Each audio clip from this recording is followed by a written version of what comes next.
Truk tronton bermuatan oli terguling setelah menabrak truk kol diesel bermuatan telur dan jagung di jalur Pantura Alas Roban Batang, Jawa Tengah.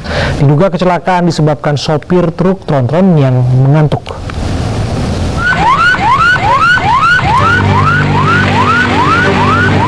Truk tronton bermuatan oli ini menabrak truk kol diesel bermuatan telur dan jagung yang mogok di badan jalan hingga terguling di jalur Pantura Alas Roban, Kabupaten Batang, Jawa Tengah. Saat kecelakaan terjadi, truk yang melaju dari arah Jakarta menuju Semarang ini melaju dalam kecepatan tinggi. Diduga sopir truk tronton yakni Chandra, 45 tahun, warga Cilegon, Banten, mengantuk saat mengemudi. Akibat kecelakaan ini, sopir truk kol diesel Sunardi, 57 tahun, warga Sidoarjo, Jawa Tengah, tewas mengenaskan tergencet bodi truk. Sementara sopir truk tronton Chandra yang diduga mengantuk mengalami luka ringan dan sakit di bagian perut. Soalnya mobil depan tuh mendadak atau ngerem atau melanggar ke jembatan. Saya persis di belakangnya mau menghindar ke kiri nggak nyampe. Malah saya kena. Ya itu yang ngamen-ngamen tuh yang di belakang mobil. Yang awal jalan. Terus yang satu kritis. Yang satu kritis. Dan yang satu di depan itu masih ngompa itu masuk angin. Berarti posisi kendaraannya mogok di lajur mana, Pak? Di lajur kanan sini. Ya, yang arah Semarang. Korban meninggal dunia langsung dilarikan ke Rumah Sakit Umum Daerah Limpung, Kabupaten Batang. Kasus kecelakaan ini dalam penanganan Satlantas Polres Batang. Seorang satpam apartemen di kawasan Cengkareng, Jakarta Barat melakukan pelecehan seksual terhadap seorang karyawati. Tindakan pencabulan juga dilakukan seorang anggota DPR berinisial DK.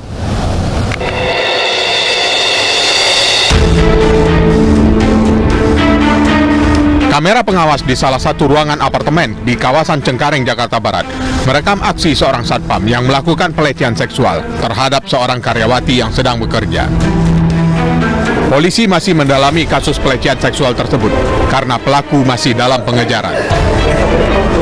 Perasaan suka itu membuat pelaku berusaha mencari kesempatan untuk bisa selalu ngobrol berdekatan dengan korban, sehingga pada satu saat, yaitu pada hari tersebut, pelaku melakukan kekerasan seksual atau pelecehan seksual terhadap korban. Sementara, Bareskrim Polri memanggil seorang anggota DPR berinisial DK yang dilaporkan karena kasus pencabulan. Penyelidikan kasus yang telah berjalan sejak 24 Juni silam kini memasuki tahap pemeriksaan DK sebagai terlapor.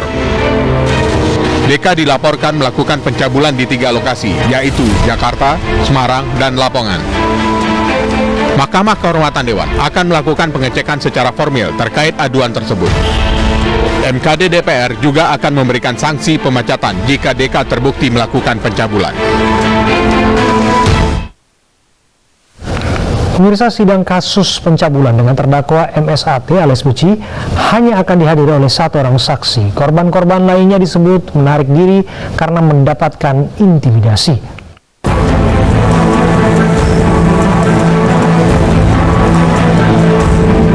Sidang terhadap terdakwa pencabulan santriwati MSA alias Beki akan digelar 18 Juli mendatang di PN Surabaya. Kejaksaan Tinggi Jawa Timur menyebut sidang hanya akan dihadiri 1 korban sebagai saksi karena korban-korban lain yang sudah menarik diri.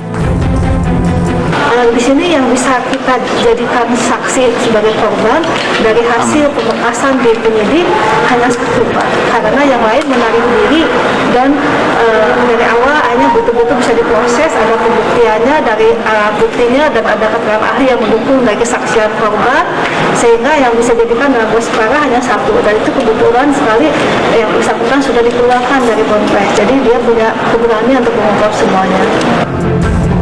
Saksi korban lainnya disebut mendapat intimidasi sehingga menarik diri dari persidangan. Pendamping korban membenarkan adanya intimidasi oleh pihak pesantren, namun membantah korban lain tidak bersedia memberikan kesaksian di persidangan. Dengan korban terus didatangi, terus kemudian disituasikan dia agar tidak siap pada proses memberi keterangan. Nah, ini bentuk intimidasi yang sesungguhnya memang harus menjadi perhatian penuh dari lembaga perlindungan saksi dan korban.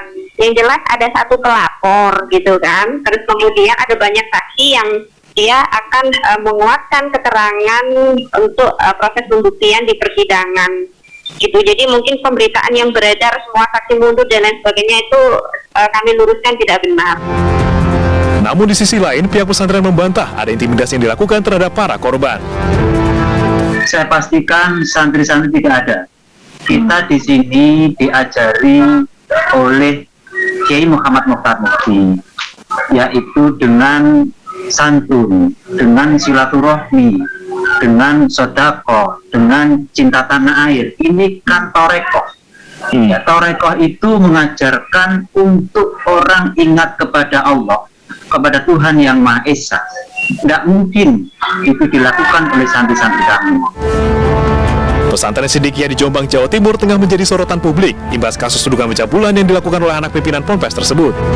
Penangkapan MSA alias Beki berlangsung penuh drama karena dihalang-halangi oleh para simpatisan.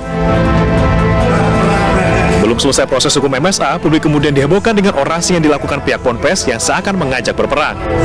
Meski belakangan, pihak Ponpes berdalih orasi hanya bertujuan untuk memberikan semangat kepada para santri yang dipulangkan usai sempat diamankan polisi. Atas kasus dugaan pencabulan, izin Ponpes sempat dicabut. Namun pencabutan izin kemudian dibatalkan agar proses pendidikan para santri tidak terganggu. Menteri Agama Yakut Khalil Qomas kecewa karena penyedia catering untuk jemaah haji Indonesia terlambat mengirimkan makanan. Informasinya kami hadirkan untuk Anda sesaat lagi.